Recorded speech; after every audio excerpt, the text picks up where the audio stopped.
श्री राम। गुरुर्ब्रह्मा गुरुर्विष्णु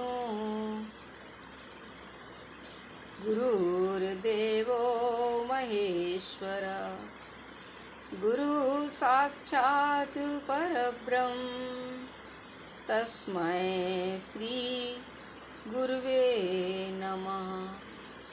तस्मै श्री गुरुवे नमः। गुरुदेव भगवान को मेरा बार बार प्रणाम। सभी साधक भाई बहनों को मेरा राम राम। गीता में भगवान ने अध्याय 10 के चौथे और 5वें श्लोक में भगवान के जो 20 भावों के बारे में बताया कि भगवान के 20 भाव हैं, वो जो हम लोगों को प्राप्त होते हैं वो भगवान से ही प्राप्त होते हैं। इस तरह से भगवान का 20 भावों के बारे में भगवान ने चौथे और 5वें श्लोक में बताया, जैसे बुद्धि, ज्ञान, क्षमा, सत्य। इस तरह से भगवान ने 20 भाव बताए।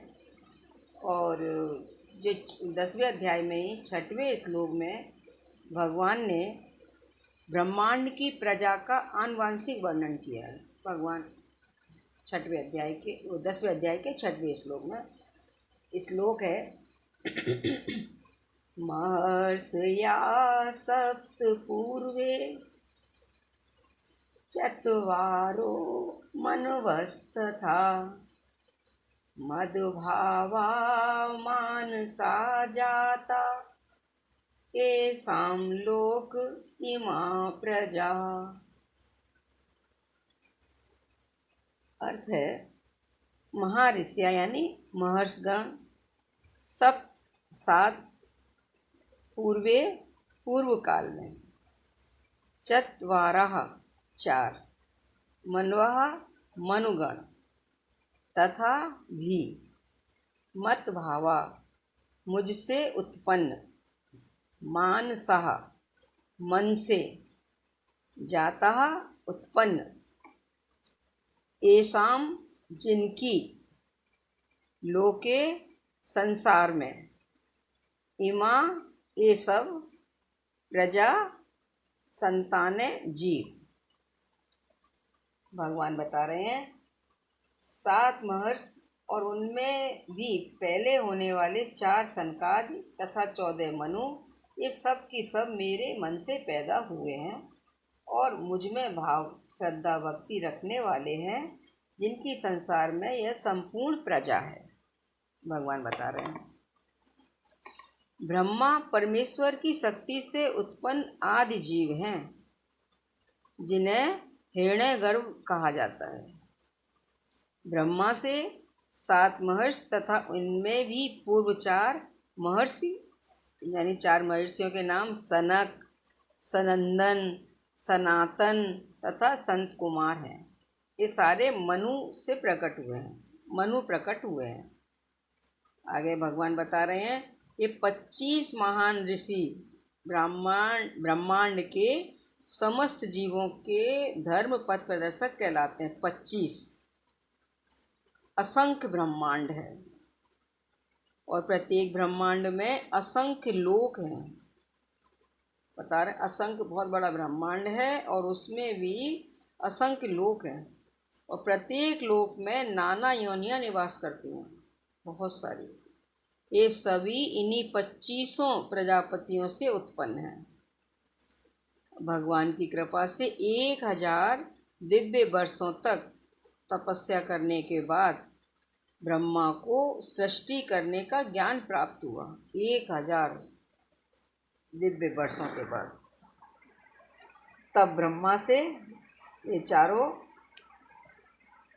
महर्षि सनक, सनंदन, सनातन तथा संत कुमार उत्पन्न हुए और फिर उनके बाद रुद्र तथा सप्तऋषि, और इस प्रकार फिर भगवान की शक्ति से सभी ब्राह्मणों तथा क्षत्रियों का जन्म हुआ। भगवान की कृपा से, भगवान की शक्ति से ही ब्राह्मणों तथा क्षत्रियों का जन्म हुआ है। इस तरह से गुरुदेव भगवान ने अपने स्वरूप के बारे में बताया है। कितना विशाल स्वरूप है, सब कुछ परमात्मा ही है। पूरी सृष्टि जो रचना दिख रही है वो सब भगवान की है। इस और आगे के श्लोक में 7वें श्लोक में भगवान बता रहे हैं जो मेरे इन ऐश्वर्यों को समझ लेता है ना, मेरी विभूतियों को समझ लेता है, संशय रहित रहता है, तो भगवान की प्राप्ति कर लेता है, भक्ति योग से युक्त हो जाता है। इस तरह से 7वें श्लोक में भगवान ने बताया है। श्लोक है, एतां विभूतिं योगं च मम यो वेत्ति तत्वतः सोऽविकम्पेन योगेन युज्यते नाम संशय। भगवान कह रहे हैं, जो मनुष्य मेरी इस विभूति को और योग सामर्थ्य को तत्व से जानता है,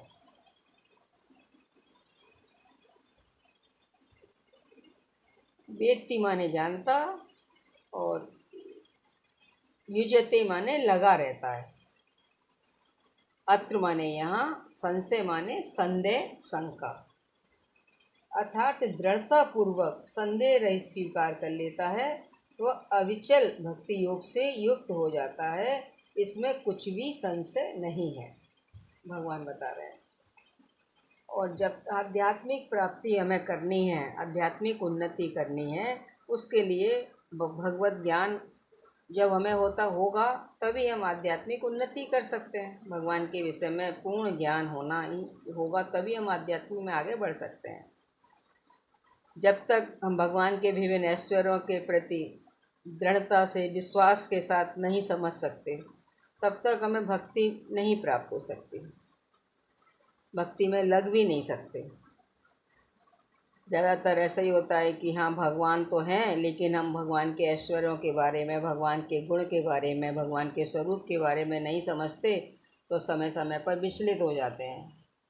और जब हमें पूरी तरह से भगवान के ऐश्वर्य, भगवान के स्वरूप पर दृढ़ता रहती है, विश्वास रहता है कि ये सब भगवान ऐश्वर्य जो है वो भगवान के ही हैं, तो हम सहज भगवान के चरणों की भक्ति प्राप्त कर पाते हैं। जब हमें यह जान लें कि ईश्वर कैसे महान है, भगवान के गुण ऐश्वर्य को हम जब समझेंगे तभी हमें समझ में आता है कि भगवान कैसे महान है। वह सहज ही शरणागत होकर भगवत भक्ति में लग जाता है। जब हम भगवान के ऐश्वर्यों को समझ लेते हैं तो हमें शरणागति हो जाती है और वास्तविक ज्ञान भी होने लगता है भगवान का, कि भगवान ही सब कुछ है। संसार में जो कुछ विलक्षणता, विशेषता देखने में आती है, वह सब भगवान का योग, विलक्षण प्रभाव यानी सामर्थ्य है। उस योग से प्रकट होने वाली विशेषताएं विभूति हैं। इस प्रकार जो मनुष्य भगवान की विभूति और योग को तत्व से जान लेता है कि जो कुछ प्रभाव महत्व दिखता है वह सब भगवान ही है, तब उसकी भगवान में ही दृढ़ भक्ति हो जाती है। और वास्तव में एक भगवान के सिवा दूसरी सत्ता है ही नहीं, ऐसा संदेह रहित दृढ़ता पूर्वक जब हम मान लेते हैं वास्तव में कि भगवान की विभूति और योग भी है, इसको तत्व से जान लेते हैं, तो हम भगवान की प्राप्ति करते हैं। इस तरह से हमें भगवान के स्वरूप को, भगवान के गुणों का मनन चिंतन समझना, और फिर समझने के बाद में मनन करना और चिंतन करना, तो ये हमारा दैनिक दिनचर्या में होना चाहिए, तभी हमारी भक्ति दृढ़ होती चली जाएगी। समय विशेष, स्थान विशेष हम भगवान के का गुणगान करें, वो सीमित है, व्यापक साधना नहीं। हर समय हम भगवान से जुड़े रहें, भगवान जो भी हम कर पा रहे हैं, जो हमें मिल रहा है, वो सब भगवान की कृपा से ही हो रहा है, ऐसा अनुभव हमें प्रतिदिन करते रहना है। श्री राम।